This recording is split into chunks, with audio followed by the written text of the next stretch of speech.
ہمارے اکابرین میں تواضع اور عاجزی کیسی تھی؟ حضرت بایزید بسطامی رحمہ اللہ ابدال کے مقام پر کیسے فائز ہوئے تھے؟ فرمایا ایک مرتبہ اہل شہر نے کہا، شہر والوں نے کہا کافی دن ہو گئے ہیں بارش نہیں ہوئی ہے، لگتا ہے شہر میں کوئی ایسا گناہ گار ہے جس کے گناہوں کی وجہ سے اللہ تعالیٰ نے رحمت کی بارش کو روکا ہوا ہے۔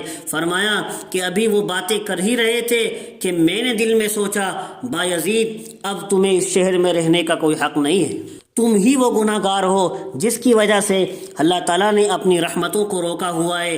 میں اپنے آپ کو پورے شہر والوں میں سب سے کمتر سمجھ کر شہر سے باہر نکل گیا۔ میرے مالک نے میری عاجزی کو قبول کر کے مجھے ابدال کا مقام عطا فرمایا۔ ایک مقام پر حضرت نے یہ خود ذکر فرمایا۔ یہ تھی ہمارے اکابر کی عاجزی اور تواضع۔ حضرت حاجی امداد اللہ مہاجر مکی رحمہ اللہ کی تواضع کو دیکھیے۔ مشائخ میں اتنا ہی عز و انکساری ہوا کرتی ہے، اگر ہمارے سامنے کھل جائے تو ہم حیران ہو جائیں۔ حضرت حاجی امداد اللہ مہاجر مکی سے ایک آدمی نے آ کر کہا فلاں بزرگ تو لوگوں کو بڑے بڑے استخارے کرنے کے بعد بیعت کرتے ہیں، بڑے استخارے کرنے کے بعد بیعت کرتے ہیں، لیکن آپ کے پاس تو جو بھی آتا ہے آپ اسے بیعت کر لیتے ہیں۔ فرمایا کہ میں تو ہر ایک کو اس لیے بیعت کر لیتا ہوں اگر قیامت کے دن میرے مرید اپنے پیر کو جہنم میں جاتا ہوا دیکھیں گے تو کوئی تو ان میں سے ایسا ہوگا جو پیر کی شفاعت کر دے گا۔ کسی ایک کی شفاعت سے اللہ تعالیٰ پیر کو بھی جنت میں جانے کی توفیق دے دیں گے۔ کتنی عاجزی اور انکساری اپنے اندر رکھا کرتے تھے۔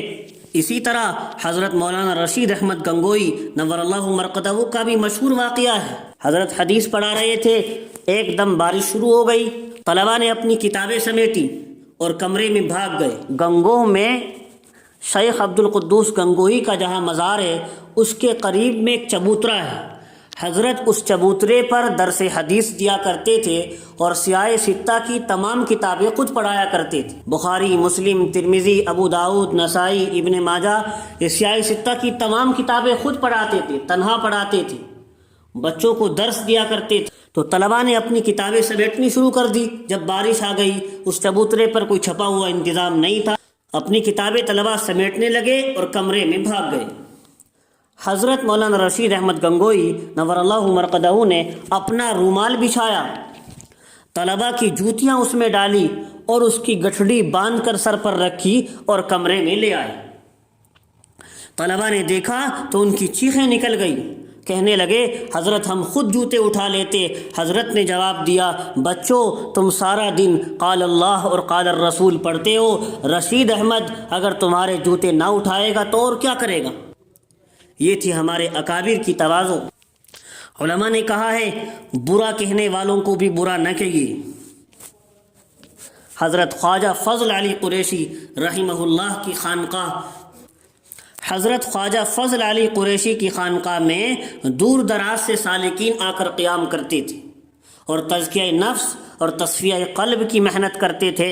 عام طور پر یہ حضرات جب فجر کے وقت قضاء حاجت کے لیے بستی سے باہر ویرانے میں جاتے تو واپسی پر کچھ خشک لکڑیاں بھی اٹھا کر لے آتے۔ حضرت مولانا عبد الغفور مدنی رحمہ اللہ کی عادت شریفہ تھی کہ لکڑیوں کا بہت بڑا گٹھڑ سر پر اٹھا کر لاتے تھے۔ مقامی لوگ اتنا بڑا گٹھڑ دیکھ کر حیران ہوتے اور آپس میں طنز و مزاح کرتے، مذاق کی باتیں کرتے۔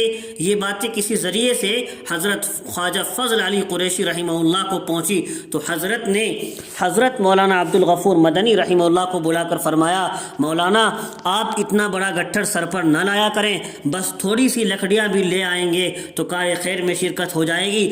حضرت مولانا عبد الغفور مدنی رحمہ اللہ نے عرض کیا حضرت مجھے اس میں کوئی مشقت نہیں اٹھانی پڑتی، میں اپنے شوق سے لے آتا ہوں۔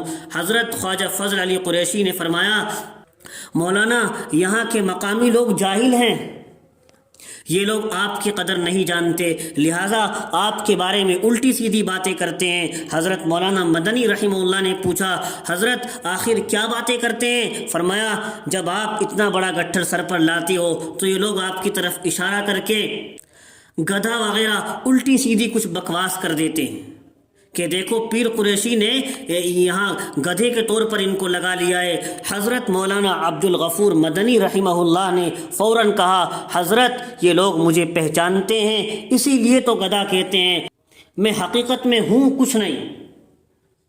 سبحان اللہ، یہ ہمارے اکابر کی تواضع کا عالم تھا۔ اگر انہیں کسی نے گدھا کہہ دیا تو اپنے آپ کو گدھا ہی سمجھ لیا، اپنے آپ کو کچھ نہ سمجھا، اور کسی کہنے والے کی برائی سے برا نہیں مانا، کسی ملامت کرنے والے کی ملامت کو برا نہیں سمجھا۔